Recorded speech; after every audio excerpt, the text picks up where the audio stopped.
Hello everyone, and welcome to the Darkest Hour.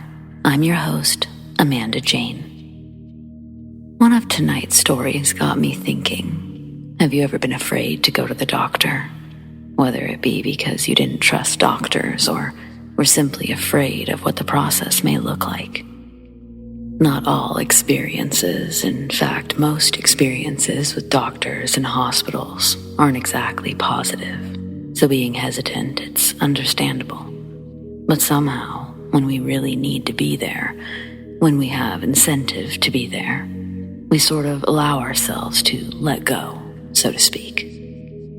Putting our trust in the doctor's hands because we don't have a choice, and we can only hope they treat us with care. But what happens when that comfort and trust is dismantled by the very people who are supposed to take care of you? Well, it makes for a terrifying story and a decent warning to do your research before, well, you'll see. Just stick around till the end. We've got a few stories in between now and then, so let's get started, shall we?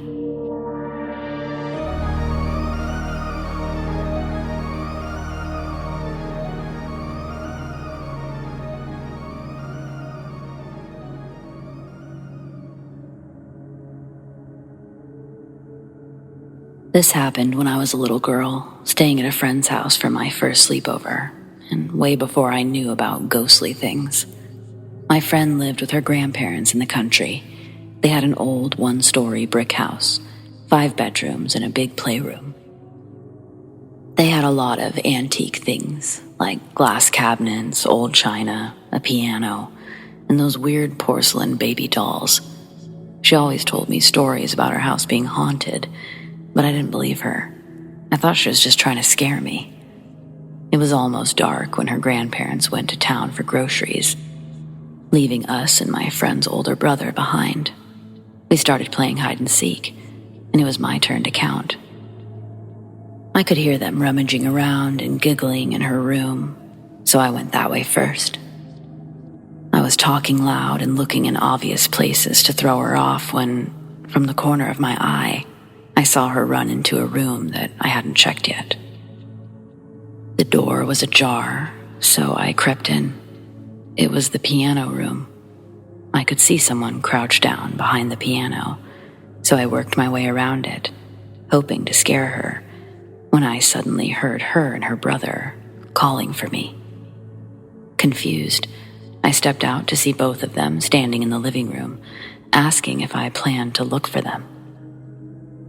I explained how I thought she ran into the piano room, and both of their smiles instantly faded as they said, "We don't go in there. That's her room." Then they explained that the house had been around for generations. When their grandmother was a child, she had a younger sister who had been in an accident in the barn. She'd been messing with the cattle, and she died in that room when they brought her inside to tend to her wounds. I said I didn't believe them, that there was no way. They were just trying to scare me. Ghosts aren't real.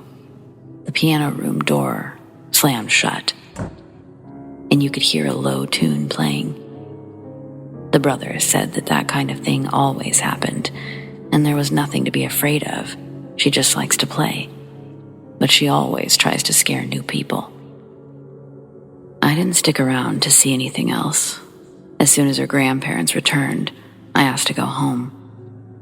My friend explained what happened, and her grandmother said that there was nothing to worry about, that her sister just liked playing with kids. She also told her sister to knock it off because she was scaring me. Convinced that they were all insane, I called my mom and I went home, telling my friend that I'm sorry for not staying. 2 or 3 years later, the house randomly caught on fire when nobody was there. The whole house was destroyed, but they couldn't find the cause. The firemen said that it started in the piano room and blamed faulty wires, but the grandmother was sure her sister did it because they were thinking about selling the house. I guess it made the little girl mad. I still don't believe in the paranormal, but I know someone was in that room. and I can't think of a logical explanation.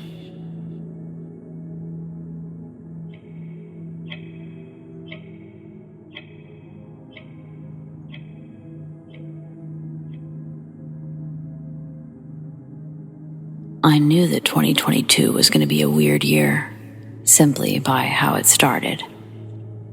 Last year, I was finishing college. My roommate, who we'll call Sarah, worked as a full-time manager at some group home. Her hours were kind of all over the place. It wasn't unusual for her to sometimes be gone before I even woke up. One morning, I got up around 8 o'clock. I couldn't fall back asleep. I got up to go make coffee. My roommate's door was closed, so I just turned on the TV in my room and I started watching something, I think The Circle. I was propped up in my bed and the door was a quarter of the way open, facing the hallway. Around 9 a.m., I could hear my apartment door open. A few seconds later, my roommate walked by. She was wearing one of her winter coats. It was a large purple one, and it made that swooshing sound. She had on blue jeans, and she was carrying her large gym bag, the one that she always had. She looked at me, and she said, "Hey." I said hey back. She went into her room and then closed the door. This wasn't unusual behavior, as neither of us were really morning people. There wasn't a lot to talk about. We already knew we had plans for later that night. The only thing I found strange was that she was home so early. But I didn't think too much of it. As I said, her hours could sometimes be all over the place. After our brief interaction, I just continued watching my show. Finally, I left my room around 10:30. At that time, my roommate opened her door. Her hair was a mess. She was in her pajamas, and it was like her eyes had just woken up. I asked her if she'd just fallen asleep after she got home, and she looks at me and goes, "What are you talking about?" I'm like, "Did you work this morning? You came home early." She looked at me like I was crazy and said again, "What are you talking about? I just woke up."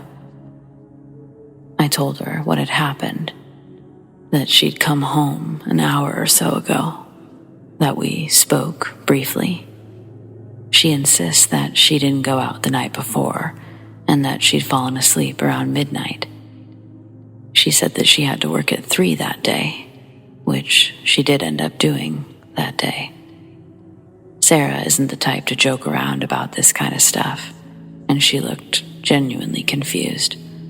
Also, I was up the entire time, since 8 or 8:30, so there's no way she could have slipped past me. We were on the 3rd floor. There's no way for her to slip out besides the apartment door. I still think that she thinks I was confused, but I know what I saw and heard. The lock on the apartment door, it's heavy. It always sounds really loud when someone unlocks it, and nobody else had a key besides my landlord, and it definitely wasn't him.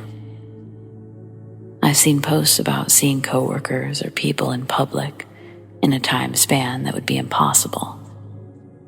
I just don't know what I actually saw. I wasn't stoned, drunk, or anything. The only thing in my body at that time was caffeine.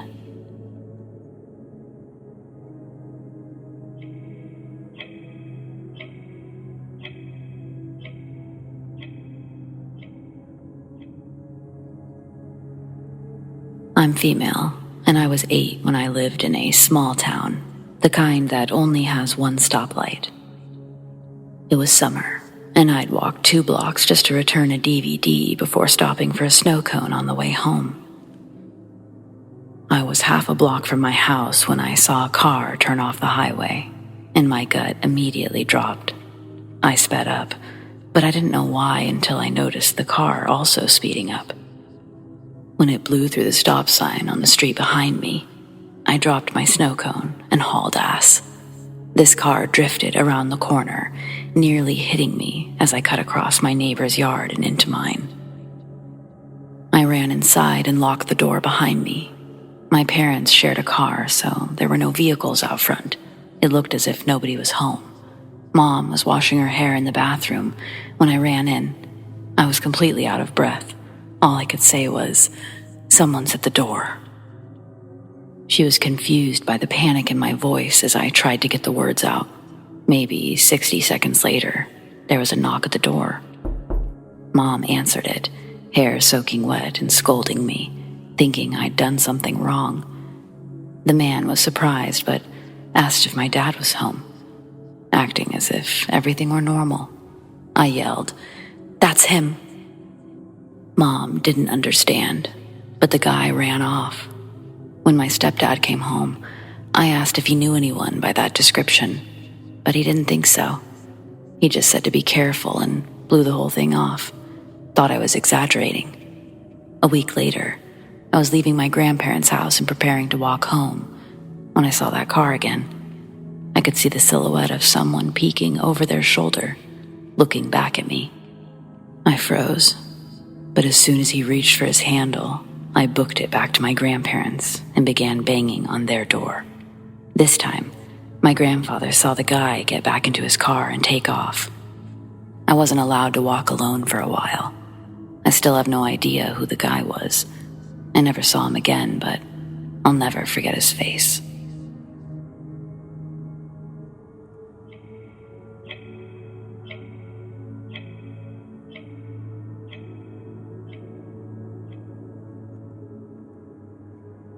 This happened a long time ago, back when I was dating my boyfriend, Tim. I had decided to visit him. We lived in separate areas at the time, and we had a good time. And after staying with him for a few, he brought up the idea of going to Land's End. Tim mentioned how it used to be a swimming pool next to the ocean that his mom used to go there when she was little.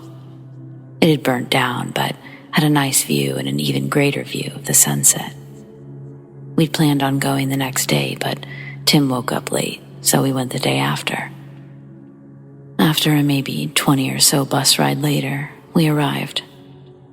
At the top, where we were, there was a path leading downwards. It stopped on flat ground with a path leading to the right. Another path continued downward. The path on the right went on for a bit before it stopped at the mouth of a tunnel. Inside the tunnel was a path that led to the other side. While inside the tunnel, you could hear something dripping in the ocean waves. The path on the other side was long enough to fit maybe 4 or 5 people before it ended suddenly with a gap, which disconnected it from the continuing path on the other side. The gap was large enough that if you tried jumping to the other side, you'd probably fall or have a small chance of making it. On the other side, there was a wall on the right with rubble around it. Beneath us was a long trip down into the ocean. The downward path continued before stopping at flat ground. On the left, there were broken walls, some curving, some straight, with most of them being flat enough to walk on. Others were higher and took squarish shape. These places were filled with shallow water. Tim and I first decided to stop at the higher area and look around. We went through the tunnel, enjoyed the ocean view, etc., before moving down to the lower area to explore. We both walked around the area and explored some more, walking on some of the paths to kill more time. As night approached, we headed back to the higher area, as Tim mentioned the view would be better, and he was right. Joined by a group of people, we all watched the sun set in the sky. Tim and I decided to stay later to watch the moon, something I enjoy. As we stood watching the moon, more and more left, before we were the only people left. As it got later, we witnessed a sight. The moon was moving. Not in the slow crawl it usually does, but more like it was taking a light jog across the sky. We both thought it was odd and strange. We decided to see if we could see it from the platform on the other side of the cave, so we headed in. We were using our phones to help lighten the area as we walked. I had noticed that the sounds we'd heard from earlier, they were gone, instead replaced with silence. Around halfway there, we came to a stop, hearing a growling noise. We looked around with our phones, but we couldn't find the source of the noise. It wasn't like a stomach growling, more along the lines of some sort of animal. We both ran out of there and hightailed it back up to the walkway toward the entrance. When we got to the entrance, Tim mentioned the moon. Turning towards it, I looked at it in shock. Instead of it being in the same spot along its jogging path, it was instead back where it was before it started jogging. It was as if the moon had been reset.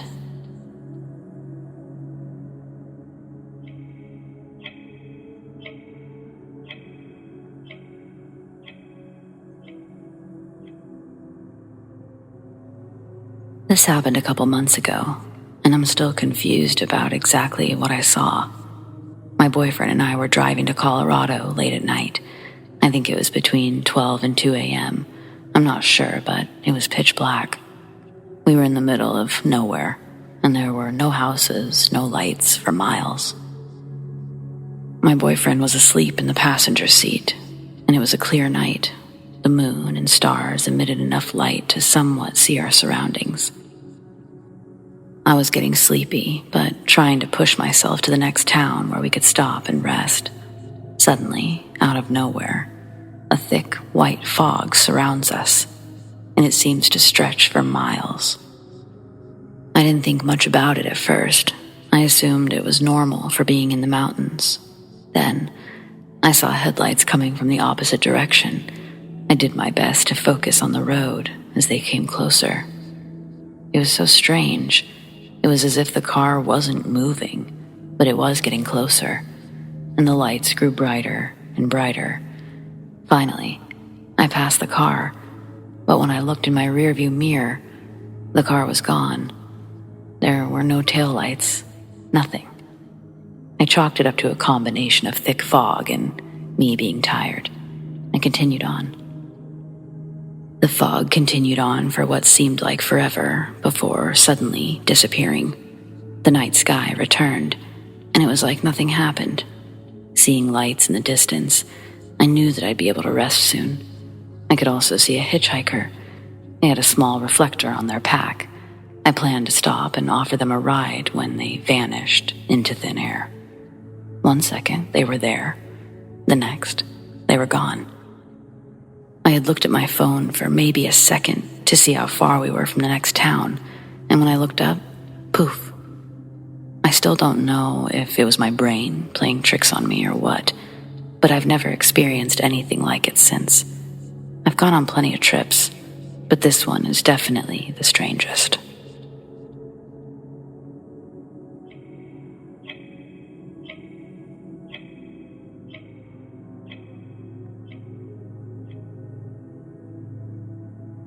I've been debating on whether or not to share this story since I don't really know what to make of it, but here goes nothing. About a week ago, I was in bed. It was the middle of the night, and an older woman was holding my hand. I didn't know her, and I couldn't see the rest of her, but her hand was slightly bigger. Granted, that doesn't say much considering I shop for gloves in the kids section. Anyway, her skin was soft but loose and wrinkled with age. Despite being unable to see the rest of her, I inherently knew that I didn't know her. Our fingers were interlaced, and her grip was firm but not threatening. Not particularly comforting or soothing either. It was more like a solid, "Hey, I'm here." In my semi-conscious state, the rational part of my brain tried to make sense of it. I lived alone, so an unknown, older woman holding my hand while I slept didn't exactly compute. Eventually, my brain decided, "Oh, that's that stuffed moose that you got in Wyoming. Your fingers are woven among the antlers." Then my subconscious was like, "Yeah, cool, that makes sense." And I promptly fell back into a deep sleep. daylight brings clarity. I do not have, and I have never had, a stuffed moose. So, did I have a dream within a dream? Or was someone holding my hand? If it was the latter, then who was it and why? I know in my gut that this experience was real. I've had others, but not like this.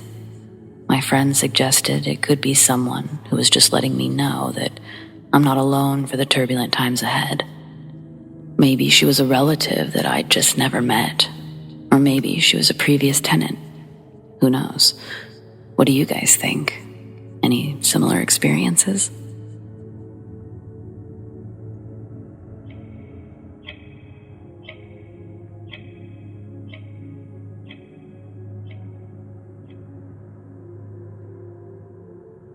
Hey, so, look, my name and information aren't important, but I just went through something that really freaked me out, and I'm only trying to warn others who might fall for the same trick. I found an ad offering volunteers $100 a night to participate in a sleep experiment. That sounded like easy money I sorely need, so obviously I called the number. A research assistant asked me a series of questions about my sleep habits, seemed satisfied with my answers. No, I don't have trouble falling asleep or waking up at night. And no, I don't sleepwalk or talk. I'm just a sound sleeper with regular dreams. There's nothing abnormal to disclose. And that's exactly what they wanted to hear. For 5 nights, I would arrive at 10:15 p.m. and sleep from 11 to 5, at which point I was free to go. All the data they needed would be collected while I slept. Sounds pretty simple, right? Well, let me tell you about this shitstorm. The first night wasn't exactly fun, but it didn't make me want to quit. $500 was enough to pay my share of rent. Monday night, I followed the directions to find that the experiment was being conducted inside of a closed-down urgent care. It only seemed strange for a moment. I mean, most would classify this as a medical thing, but once inside, the staff was pleasantly reassuring. After greeting me at the door, a petite brunette ushered me through the waiting area, past a friendly receptionist and to a back room. There was a bed with a machine sitting next to it, and that was about it. I'm not sure what I expected. Other than various electrodes being attached to my head, but reality was a step up in that regard. The only thing that they attached were 2 tiny nodes onto my temples. As soon as they came into contact with my skin, the bedside monitor came to life with wavy lines. It meant nothing to me, but my escort, who said her name was Lucy, simply nodded in approval and took notes. I was ready to get in bed. I'd taken a mild sedative despite explicit instructions against them. I have a really hard time sleeping in strange beds, and this wasn't exactly the Ritz. I didn't want to get kicked out if I couldn't fall asleep. It's funny to think that's what I was worried about, all things considered. Before leaving, she explained the participants would be monitored from another room, but otherwise left in peace until 5 a.m. Sounded good to me. I hadn't seen or heard another soul since arriving, but I was taken to the room so quickly it didn't seem strange. I simply found comfort in being part of a group.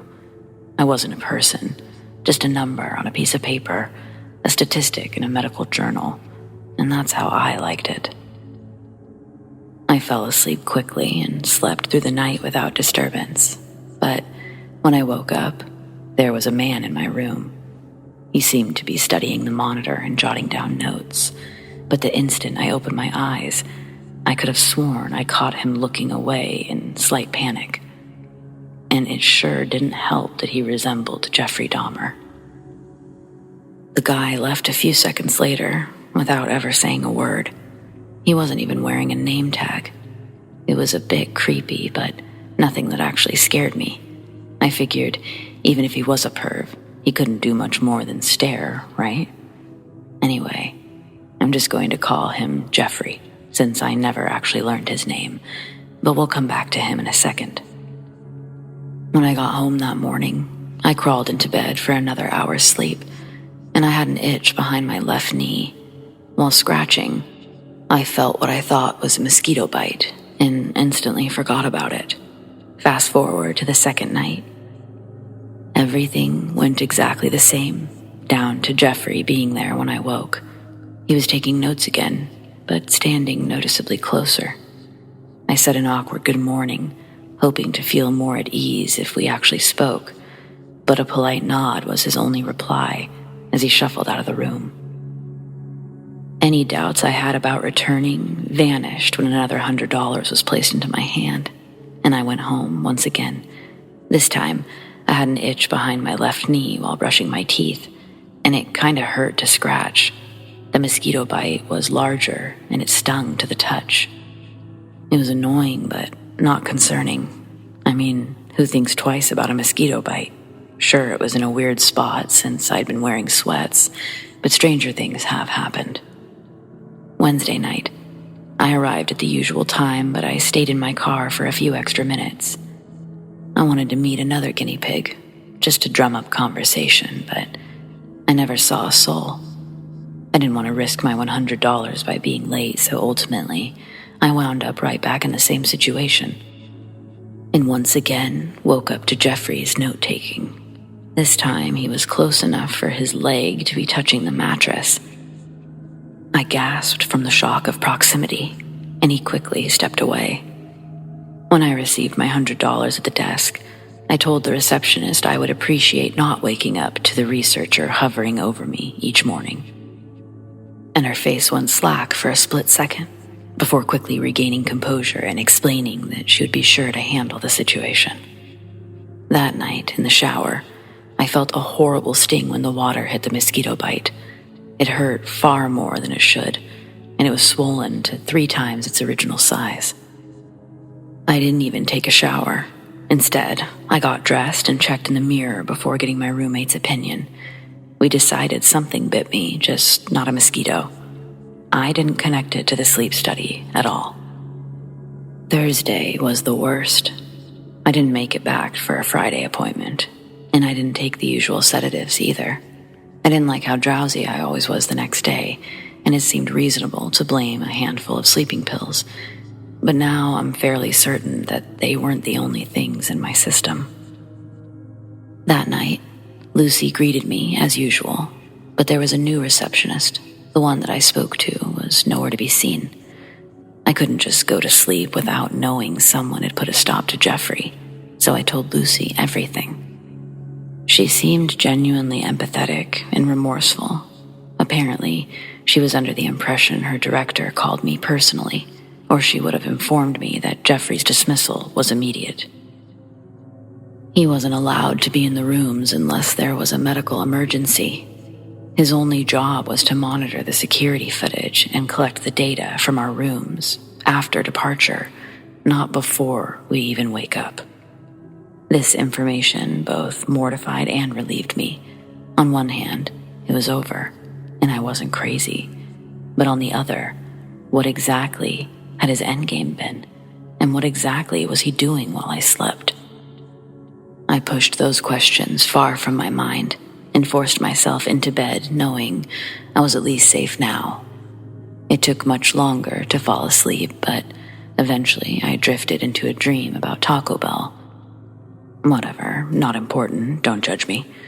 I was sitting in my car, eating a quesadilla, when a man suddenly climbed into the passenger seat. The stranger frightened me, but I was also alarmed by the sound. Imagine that you're getting into a car.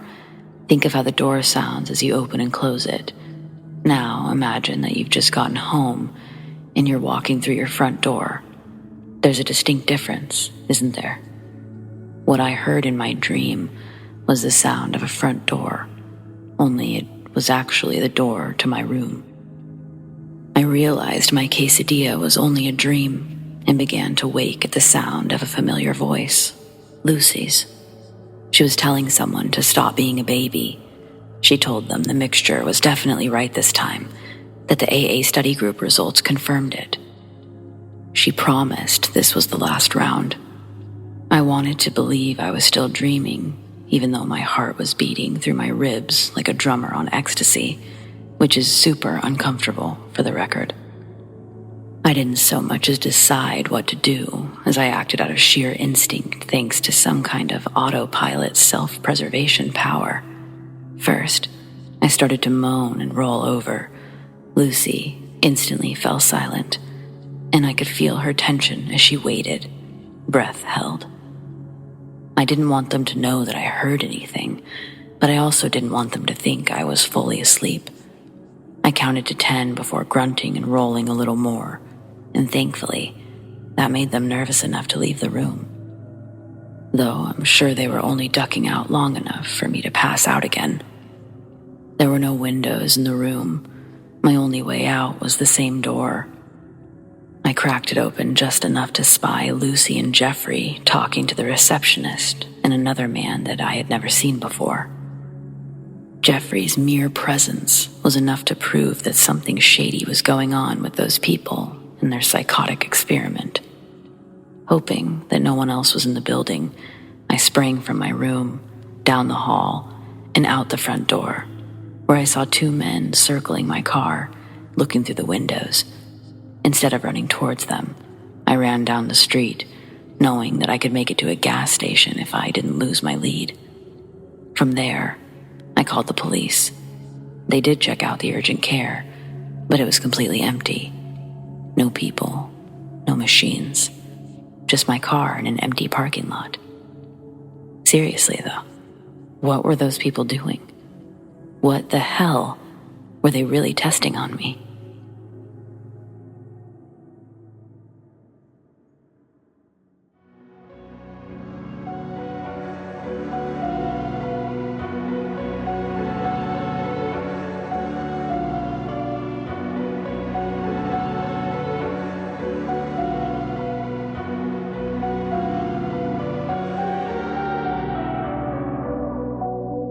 Well, friends, it appears we've reached the end of tonight's episode, but don't miss a brand new one every Friday night. And don't forget about my other weekly uploads every Sunday and Wednesday.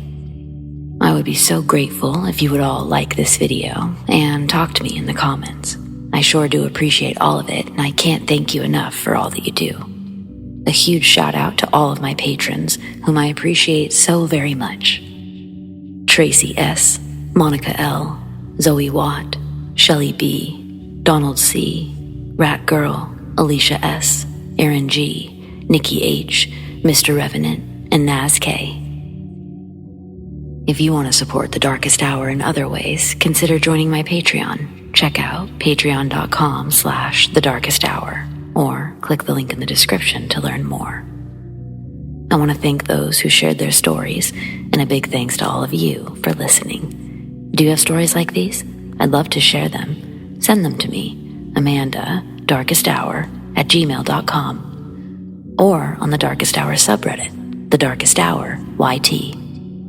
Stay spooky.